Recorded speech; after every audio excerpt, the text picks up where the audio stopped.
Hello everyone, welcome to मन maker. I am Ranjan Kumar Kalindi और आज हम लोग क्लास को कंटिन्यू करते हुए आगे की और क्लासेस देखने वाले हैं। आरआरबी जेई की क्लासेस में हम लोग प्रीवियस ईयर के क्वेश्चन सॉल्व कर रहे थे, जो कि ये पेपर जो है 23 मई 2019 का पेपर है, जिसको हम लोग सॉल्व कर रहे थे। आधा क्वेश्चन हमने सॉल्व करके रखा हुआ है इससे पहले वाले क्लासेस में, तो आप वो देख लिए होंगे। और आज हम लोग सॉल्व करने वाले हैं इससे आगे की क्वेश्चन, ठीक है। For PDF and more updates आप हमारा टेलीग्राम चैनल ज्वाइन कर सकते हैं। इसका लिंक आपको नीचे डिस्क्रिप्शन बॉक्स में मिल जाएगा, या फिर डायरेक्टली टेलीग्राम पर जाकर ये नाम सर्च करना, हार्डवर्क लिमिटेड। यहाँ ये इसे ज्वाइन कर लेना। इस पे आपको पीडीएफ नोट्स वगैरह, क्लास के अपडेट, सारा कुछ आपको मिलते रहेंगे। तो यहाँ तक हमने कल करके रखा हुआ था। तो ये आज शुरू करते हैं यहाँ से। क्या बोला? F if S equal to 3t/2 then express T as a percentage of S plus T. Okay, तो एस इक्वल टू क्या दे रखा हुआ है? S equal to 3t/2। Okay, इसको हम लोग क्या लिख सकते हैं? 2s इक्वल टू 3t, ऐसे करके लिख सकते हैं। और s बाई टी अगर करे तो ये कितना हो जाएगा? ये हो जाएगा हमारा 2/3। ठीक है, तो कुछ इस तरह से हम लोग इसको लिख सकते हैं, राइट। तो यहाँ पर ये आ गया हमारा एस इक्वल टू क्या हो गया? 2। अच्छा, यहाँ पे 3 आएगा। एस इक्वल टू क्या है? 3 और 2। तो ये रेशियो हमारा निकल कर आ गया एस रेशियो टी का, ये आ गया 3:2। ठीक है, तो एस का वैल्यू हमें पता चल गया कि एस का वैल्यू क्या है। अब हमें क्या करना है? एस प्लस टी निकालना है। तो एस का वैल्यू हमें 3 पता है, ये 2 पता है, ये कितना हो जाएगा? 5 हो जाएगा। ठीक है, अब हमें क्या बोला है कि टी का, टी एज ए परसेंटेज हमें फाइंड करना है। तो टी कितना है? टी जो है वो 2 दे रखा हुआ है। टोटल कितना है? टोटल है 5। इसका क्या करना है? हमें परसेंटेज निकालना है, तो परसेंटेज निकाल देते हैं यहाँ से। ये आ जाएगा आपका 40%। यहाँ से option A is the right answer. ठीक है, चॉकलेट पर पॉकेट मनी का 1/4 और पिज्जा पर 1/8 हिस्सा खर्च करने के बाद एक लड़की के पास 40 रुपए बचते हैं। उसके पास पहले कितने रुपए थे? तो ये हमें पता करना है। तो चॉकलेट पे कितना खर्च कर रहा है वो? 1/4 खर्च कर रहा है। और पिज्जा पे कितना खर्च कर रही है वो? पिज्जा पे वो खर्च कर रही है 1/8। ठीक है, तो हम लोग कंसिडर कर लेते हैं पहले कि उसके पास कितने पैसे थे स्टार्टिंग में। तो वो कैसे पता करेंगे? वो पता करने के लिए ये 4 और 8 का क्या करेंगे? एलसीएम ले लेंगे। 4 और 8 का हम लोग एलसीएम ले लेंगे। ये जो 4 है 1/4 है और 1/8 है, तो 4 और 8 का एलसीएम ले लिया, तो जाहिर सी बात है ये कितना आएगा आपका? 8 आएगा। ठीक है, तो मान लिया हमने कि स्टार्टिंग में उसके पास कितने रुपए थे? 8 रुपए थे। तो उन्होंने क्या किया? 8 रुपए का 1/4 यूज किया। किस पे? चॉकलेट पे। चॉकलेट पे यूज किया 8 का 1/4, यानी कि कितना?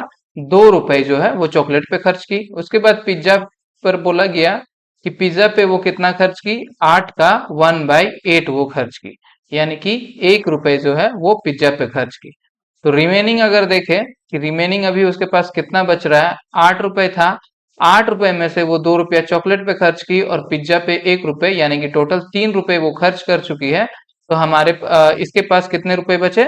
5 रुपए बच रहे हैं। ठीक है, पर क्वेश्चन में क्या बोल रहा है कि इस लड़की के पास बचते कितने हैं? 40 रुपए बचते हैं। 5 नहीं बचते हैं, कितने बचते हैं?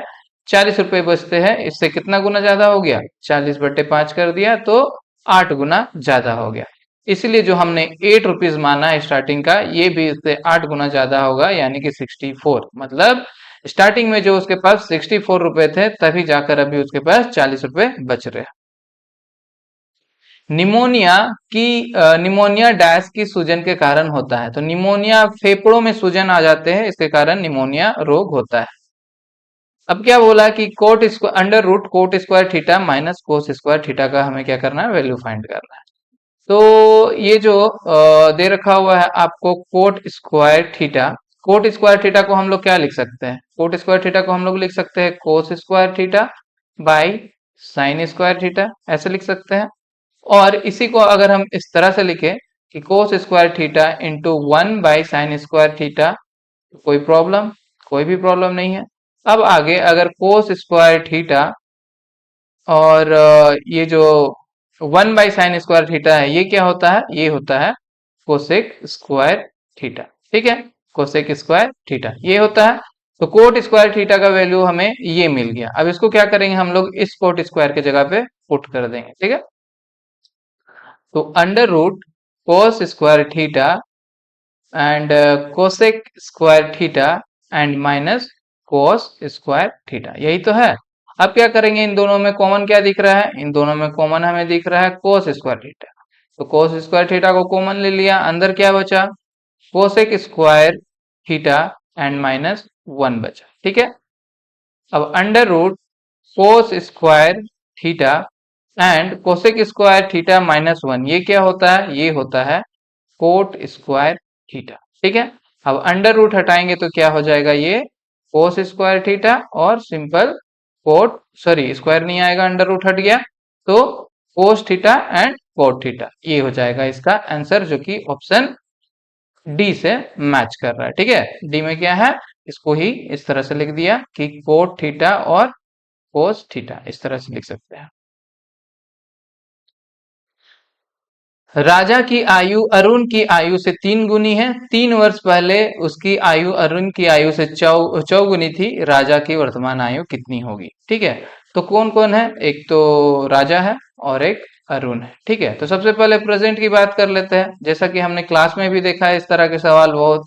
तो प्रेजेंट में क्या बोल रहा है कि राजा की आयु अरुण की आयु से 3 गुनी है। मतलब अगर अरुण 1 है तो राजा कितना होगा, राजा 3 होगा। ठीक है, अरुण अगर 1 है तो राजा कितना होगा, राजा 3 होगा। और उसके बाद क्या बोला कि 3 वर्ष पहले, ये प्रेजेंट में था। अब यहां से क्या करेंगे हम लोग, 3 ईयर बैक चले जाएंगे, यानी कि पास्ट में चले जाएंगे। तो यहाँ पर जो रेशियो बोल रहा है वो क्या है, उसकी आयु अरुण की आयु से 4 गुनी थी। मतलब अगर अरुण 1 था तो ये कितना था, 4 था। ये तो बोल रहा है क्वेश्चन में। अब सॉल्व करते हैं। तो सॉल्व करने हमने कैसे सीखा था इसे, इन दोनों के बीच का क्या करना है, डिफरेंस निकालना है। तो डिफरेंस कितना आएगा, 1। इन दोनों के बीच का डिफरेंस 0 आ रहा है। तो हमने क्या सीखा था, हमेशा डिफरेंस क्या होता है, सेम होता है। ठीक है, और जब सेम ना आए तब क्या करना है, यहाँ पर क्या करेंगे, 4 - 1 इक्वल टू आ जाएगा 3, और यहाँ पे 3 - 1 ये आ जाएगा 2।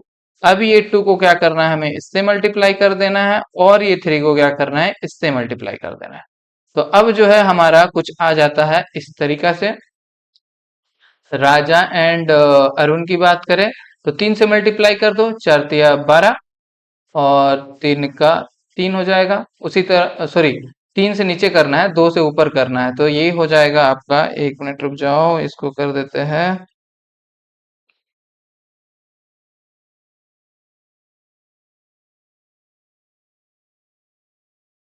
इसको कर देते हैं इरेज। 1 minute 1 minute.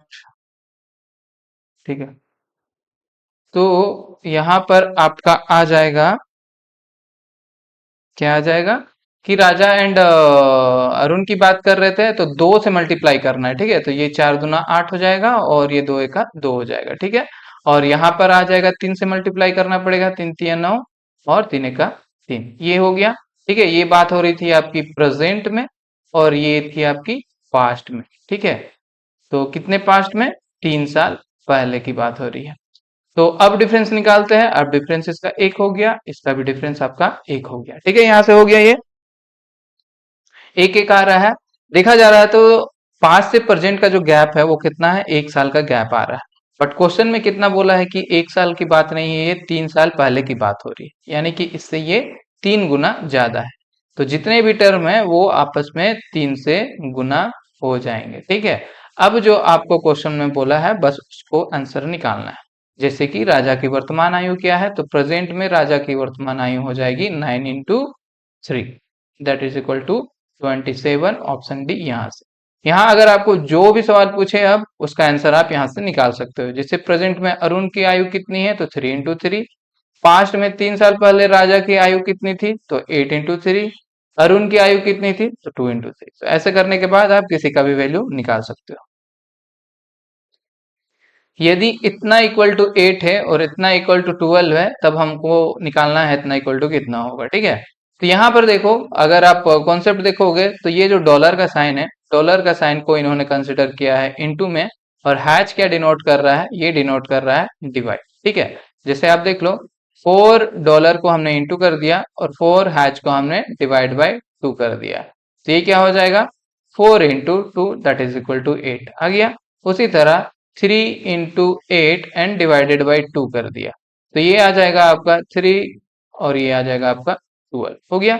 उसी तरह हमें निकालना पड़ेगा 7 into 6 डिवाइडेड बाई 3, यानी कि 7 इंटू ये हो जाएगा आपका 2 और ये हो जाएगा 14। ऑप्शन सी यहाँ से राइट आंसर। ठीक है।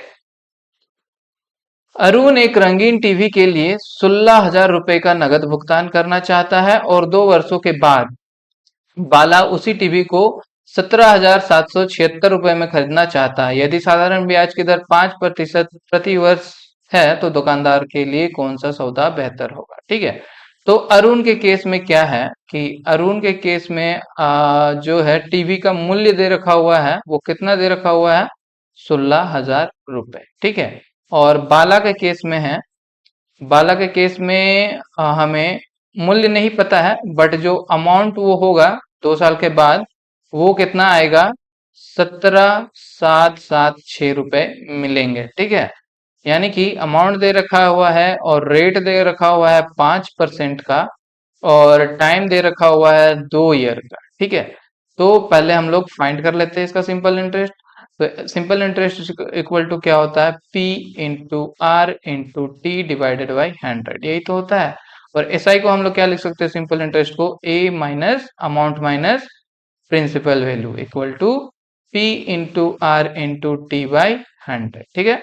अब जो है अमाउंट कितना है, अमाउंट हमारे पास है 17776 minus P equal to, P तो हमें पता नहीं है, R कितना दे रखा हुआ है 5 और टाइम कितना है 2 साल का, 100 हो गया। तो 5 दूना 10, एक जीरो से ये कट गया और ये हो जाएगा आपका 17760 माइनस 10P, ऐसे लिख सकते हैं, आराम से लिख सकते हैं। अब हो जाएगा 17760 इक्वल टू 10P को इधर लाएंगे तो ये ऐड हो जाएगा, तो हो जाएगा 11P और P इक्वल टू आ जाएगा हमारा 17760 divided by 11 that is equal to, इसको काटने पे आ जाएगा 16160।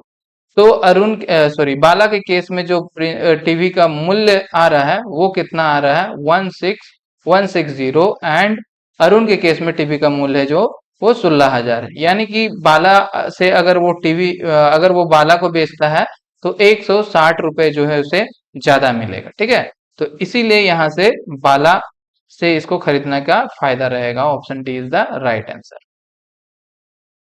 What is the relation between the frequency, wavelength and the speed of the sound? तो जनरली v इक्वल टू क्या होता है, वेलोसिटी, वेलोसिटी क्या आई मीन स्पीड क्या होता है, speed equal to F lambda.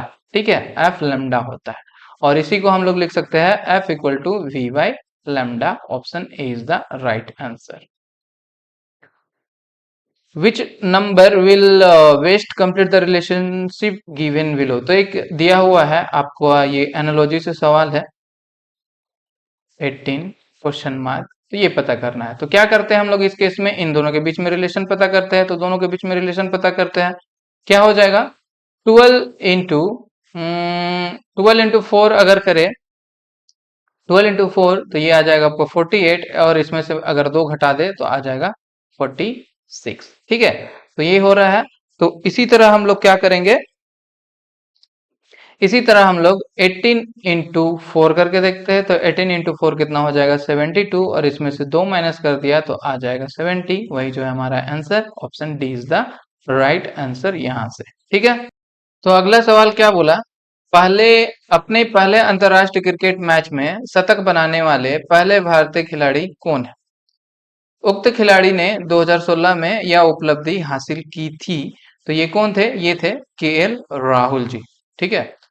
Banaras Hindu विश्वविद्यालय, बनारस हिंदू यूनिवर्सिटी, ये किस राज्य में स्थित है, तो ये उत्तर प्रदेश यूपी के बनारस में स्थित है। हाइड्रा कैसे प्रजनन करता है, हाइड्रा जो है मुकुलन के द्वारा प्रजनन करता है। काराधन के निम्नलिखित सिद्धांतों में से किसको भुगतान करने की क्षमता का सिद्धांत कहा जाता है, तो ये कहा जाता है, ये किसे कहा जाता है, ये कहा जाता है समानता के सिद्धांत को जो है वो कहा जाता है काराधन के सिद्धांतों को भुगतान करने की क्षमता का सिद्धांत कहा गया है। ठीक है। भारत के राजभाषा द्वारा वर्ष में डैश को क्षतिपूर्वक वनीकरण कोष विधेयक पारित किया गया था। ये कब किया गया था? ये किया गया था 2016 में। ठीक है। निम्नलिखित में से किस तत्व में सबसे अधिक विद्युत ऋणात्मक है? तो ये पाया जाता है फ्लोरीन में। ठीक है। अपवर्तन के बाद उभरे अवतल लेंस के प्रमुख फोकस पर मिलने वाली प्रकाश की किरण डैश होगी। तो ये क्या होता है? ये होता है समांतर चलती है। जो प्रमुख अक्ष होते हैं पैरेलल टू प्रिंसिपल एक्सिस, ये चाहे वो कॉनकैव लेंस हो या फिर कॉनकैव लेंस हो, दोनों के केस में क्या होती है? अवतल हो या उत्तल हो, दोनों के केस में पैरेलल होती है प्रिंसिपल एक्सिस के। ठीक है। निम्नलिखित में से कौन सा साबुन का उप उत्पाद है? तो ये है आपका ग्लिसरीन। ठीक है। ग्लिसरीन क्या होता है? वो साबुन का एक उप उत्पादन होता है। अब इसमें से क्या करना है हमको? ओड वन फाइंड करना है, मतलब चारों ऑप्शन में से एक ऑप्शन जो है वो अलग है। वो कौन सा है वो हमें पता करना है। तो ट्रेन में सफर करने के लिए टिकट की जरूरत होती है, पेन को चलने के लिए भी स्याही की जरूरत होती है, और पत्र को कहीं भेजना है तो उससे पहले उसमें मोहर लगाना पड़ता है। तो उसी तरह यहाँ पर क्या होगा? यहाँ पर हो जाएगा आपका इंजन इधर आ जाता, और कार, यहाँ कार को चलाने के लिए इंजन की जरूरत होती है।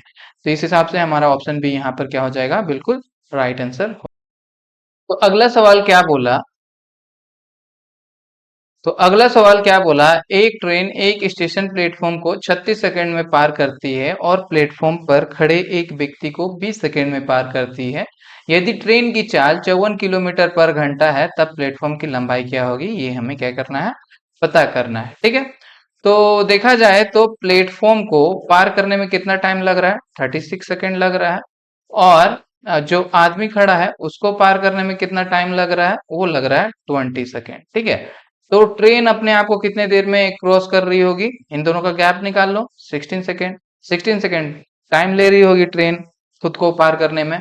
तो अब हमें क्या करना है? प्लेटफॉर्म की लंबाई निकालना है। तो उसके लिए क्या करेंगे? डिस्टेंस इक्वल टू क्या होता है? Speed into time. ठीक है। स्पीड कितना दे रखा हुआ ट्रेन का? 54 किलोमीटर पर आवर है। तो इसको क्या करेंगे? मीटर पर सेकंड में कन्वर्ट कर लेते हैं, क्योंकि आंसर हमारा मीटर में है और टाइम भी हमारा सेकंड में है। ठीक है।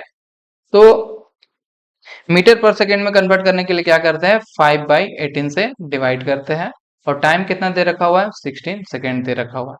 तो यहाँ से ये कटा, ये आ जाएगा आपका 3 बार में। तो ये जो है कुछ आपका निकल कर आ जाएगा 240 मीटर। ठीक है। यानी कि option B is the right answer यहाँ से। ठीक है। नेक्स्ट देखते हैं।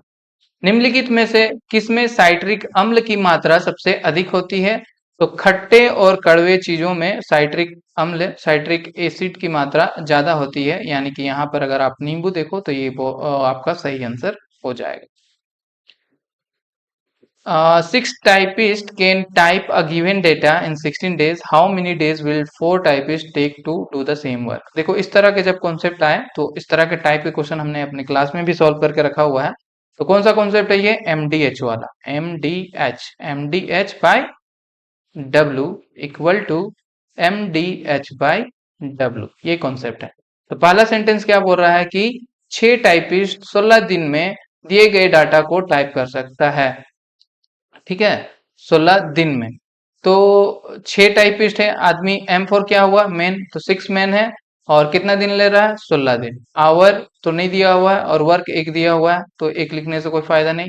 दूसरा केस में क्या बोल रहा है? 4 टाइपिस्ट है, मेन कितने हैं? 4 है, और हमें डे निकालना है। ठीक है, यही तो बोला है। तो यहाँ पर निकाल लेते हैं इसको। ये आ गया आपका डे, कितना आ जाएगा? 24। तो 24 डेज लेंगे यहाँ से आंसर। निम्नलिखित में से कौन सा एक कीटनाशक है? तो जनरली आप सभी को पता होगा, डीडीटी जो है कीटनाशक है जो फसलों में दिया जाता है। भरतनाट्यम की उत्पत्ति किस राज्य में हुई थी? तो भरतनाट्यम कहाँ का लोक नृत्य है? ये है आपका तमिलनाडु का, और यहीं से इसकी शुरुआत की गई थी, तमिलनाडु से ही। ठीक है। यदि 3 एम्पियर की धारा, if a current of 3 ampere flows for 1 minute, how much charge flows in this time? ठीक है। तो क्या दे रखा हुआ है? आई दे रखा हुआ 3 एम्पियर और टाइम दे रखा हुआ 1 मिनट। हमें निकालना है क्या? क्यू, चार्ज निकालना है। तो करंट इक्वल टू जनरली क्या होता है, करंट इक्वल टू होता है Q by T, charge by time, और हमें निकालना है क्यू, तो इसको हम लोग लिख सकते हैं आई टी। ठीक है, तो आई कितना दे रखा हुआ 3 एम्पियर, एंड टाइम कितना दे रखा हुआ 1 मिनट, तो इसको हम लोग कन्वर्ट कर लेंगे सेकेंड में, यानी कि 60 से मल्टीप्लाई कर लेंगे, तो ये आ जाएगा हमारा 180 और कूलम। तो option D is the right answer. ठीक है, अगला सवाल क्या बोल रहा है, अगला सवाल बोल रहा है कि ये जो खाली स्थान है, नेक्स्ट जो है वो क्या आएगा वो हमें पता करना है। ठीक है, तो कर लेते हैं। जब भी इस तरह के आए, सबसे पहले आप तो A B C D side में लिख लो, A B C D E F G H I J K L M N O P Q R S T U V W X Y and Z. अब देखो इसका relation पता करते हैं। B से डी में जाना है हमें, बी से डी में जाना है, तो बी यहाँ है, डी यहाँ है, दो आगे जाएंगे तो हमें डी मिल रहा है।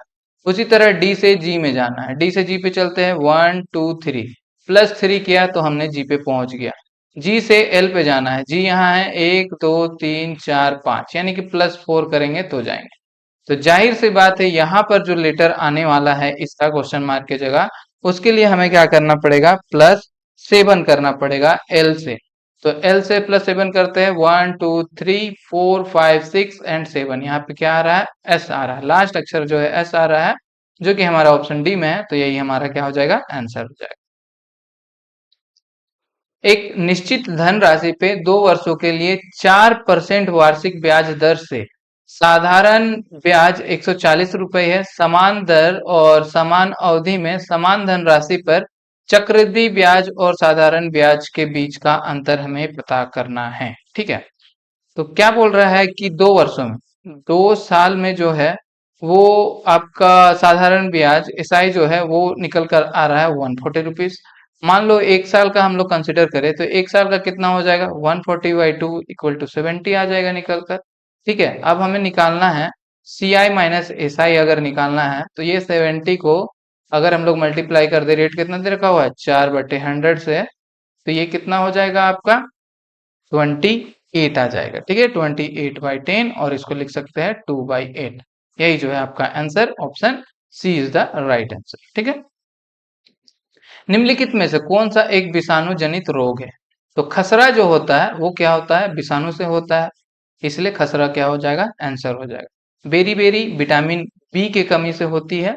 ये क्या है, सिम्फलिस जो है वो आपका जीवाणु से होता है। ठीक है, जीवाणु से ये बीमारी होती है। और रिकेट्स क्या होती है, विटामिन डी की कमी से होती है हड्डियों में रोग। बोल रहा है कि ये खाली स्थान पे क्या आएगा, ये हमें पता करना है। ठीक है, तो इसके लिए क्या करेंगे, हमने क्लास में भी दे रखा है, जब भी सीरीज से सवाल आए सबसे पहले तो आप इन दोनों के बीच का गैप निकालो। तो गैप निकालते हैं, तो गैप निकालने से ये क्या आ जा रहा है, ये आ जाएगा 32 का। यहाँ पे क्या आ जा रहा है, ये 30 का आ जा रहा है, और इनका गैप जब निकालोगे तो ये आ जाएगा आपका 27। ठीक है, तो उसी तरह हमें यहाँ का वैल्यू पता करना है। तो सबसे पहले यहाँ से तो कुछ लॉजिक पता नहीं चल रहा है, यहाँ देख लेते हैं। तो यहाँ पर 2 का डिफरेंस है, 32 से 2 माइनस किया तो 30 हुआ, देन 30 से 3 माइनस किया तो 27 हुआ। तो जाहिर सी बात है यहाँ पर हमें क्या करना पड़ेगा, -4 करना पड़ेगा। तो 27 में से -4 किया तो आ जाएगा आपका 23। मतलब कि 177 में से यहाँ पर जो नंबर था उन दोनों का जो गैप आएगा वो आएगा 23। यानी कि अगर हम 117 को 23 से मल्टीप्लाई कर दे, तो वो हमारा निकल कर आ रहा है 140, जो कि ऑप्शन बी है। और यही यहाँ पर आएगा क्वेश्चन मार्क में 140, यहाँ पर आ जाएगा 140। तभी तो आप 140 आ रहा है। अब आगे का भी देख लो, आगे क्या करेंगे, 23, इन दोनों के बीच का गैप कितना आ गया 23। तो अब क्या होना चाहिए, यहाँ पर आना चाहिए 5, यानी कि 23 में से अगर आप 5 घटाओगे तो जाकर क्या आएगा, इन दोनों के बीच का जो गैप आना चाहिए वो 18 आना चाहिए। तभी तो 18 आ रहा है। आप 150 से 140 घटाएंगे तो क्या आ जाएगा, 18 आ जाएगा। इसलिए हमारा बी जो है राइट आंसर हो जाता है। ठीक है, इस तरह के जो सवाल है वो अक्सर आते हैं सीरीज से। तो देखो इसमें क्या है, ये तो आपका A1 है, ये A2 है, A3 है, A4 है, इस तरह से सीरीज रहता है। तो इसको कैसे सॉल्व करते हैं, सबसे पहले तो R निकालते हैं। R का वैल्यू निकालते कैसे हैं, A2 डिवाइडेड बाई A1 करके। तो A2 1/2 दे रखा हुआ और ये कितना दे रखा है 1। तो ये कितना हो जाएगा 1/, तो आर जो है वो क्या है हमारा लेस देन 1 है। देखने से लग रहा है क्योंकि आर का वैल्यू क्या आया, हाफ आया, तो आर जो है 1 से कम है। आर जब 1 से कम है तो इस केस में हम लोग सम कैसे निकालते हैं, a1 divided by 1 minus are, यही तो करते हैं। तो a1 कितना दे रखा हुआ 1, एंड 1 माइनस आर का वैल्यू कितना आया 1/2। तो जब हम लोग इसको सॉल्व करेंगे तो ये आपका निकल कर आ जाएगा 2, जो कि हमारा ऑप्शन बी से मैच कर रहा है, तो ये हो जाएगा हमारा आंसर। अब क्या बोला कि 4.55 मीटर लंबा और 5.25 मीटर चौड़ा एक आंगन समान आकार की वर्गाकार टाइलों से बना है। प्रत्येक टाइल का सबसे बड़ा आकार कौन सा है, ये हमें पता करना। तो जब भी इस तरह का क्वेश्चन आए, आपको कुछ कॉन्सेप्ट ज्यादा करना नहीं है, फॉर्मूलाज वगैरह लगाना नहीं है। आप क्या करना है, एचसीएफ ले लेना, 4.55 और 5.25 का एचसीएफ ले लेंगे। चूंकि आंसर हमारा सेंटीमीटर है तो पहले ही हम लोग इसको सेंटीमीटर में कन्वर्ट कर लेते हैं। तो वो कैसे करेंगे, इंटू 100 कर देंगे। तो इंटू 100 कर देंगे तो कितना हो जाएगा 455 सेंटीमीटर एंड 525 सेंटीमीटर। अब क्या करेंगे, इसका एचसीएफ निकाल लेते हैं। ठीक है, तो इसका एचसीएफ निकाल लेते हैं सबसे पहले। तो इसका एचसीएफ कैसे हो जाएगा, एचसीएफ इसको, ये हो गया एक बार में दे दिया, तो यहाँ पर आ जाएगा आपका 70, 70 को फिर 455 किया, तो यहाँ पर ये आ जाएगा आपका 426 टाइम में, और ये आपका निकल कर ये हो गया 70, और ये आ जाएगा आपका 35। तो 35 में 70 को ले लिया, ये आ जाएगा आपका दो बार में, 70 और 70 कैंसर, यानी कि 35 जो है हमारा आंसर आ जाएगा ऑप्शन सी। जो हमारा एचसीएफ आएगा वही है हमारा आंसर रहेगा, सी इज द राइट आंसर। 63 जो है वो क्या पूछ रहा है कि दी गई आकृति में आपको दर्पण यानी कि मिरर इमेज बताना है। मिरर इमेज आपको बताना है, तो मिरर इमेज के लिए क्या करेंगे, यहाँ पर मिरर रख दिया है। मिरर रखेंगे तो ये एरो कैसा आएगा, कुछ इस तरह से आएगा, और ये जो रहेगा कुछ इस तरह से रहेगा, और ये एरो केवल ऑप्शन डी में दिख रहा है, इसलिए ज्यादा ना कुछ करके ऑप्शन डी आपका राइट आंसर हो जाएगा यहाँ से। WHO ने गैर संचारी रोगों के रोकथाम और नियंत्रण के लिए डैश पहल की स्थापना की थी, वो क्या थी, बी हेल्दी बी मोबाइल, इसकी स्थापना की गई थी। प्रकाश की किरण वायु की कांच के प्रिज्म में जाते हुए किस प्रकार अंकित होती है, तो ये कैसे होती है, ये टुवर्ड द नॉर्मल लाइन के ओर टुवर्ड होती है। तो आज के लिए इतना ही रखते हैं सेशन। अब आगे का जो सवाल है और भी बचे हैं, 100 तक हमें जाना है, तो आगे का क्वेश्चन जो है हम लोग उसको सॉल्व करेंगे नेक्स्ट क्लास में। ठीक है, ये सवाल आप लोग सॉल्व करना, सॉल्व करके नीचे कमेंट करके इसका आंसर जरूर देना। ठीक है, और आगे मिलते हैं नेक्स्ट सवाल के साथ नेक्स्ट क्लास में। तब तक के लिए सेशन अच्छा लगा हो तो इसे लाइक करना, अपने दोस्तों के साथ शेयर करना, और अभी तक चैनल को सब्सक्राइब नहीं किया है तो सब्सक्राइब कर देना और बेल आइकन भी प्रेस कर देना। Thank you.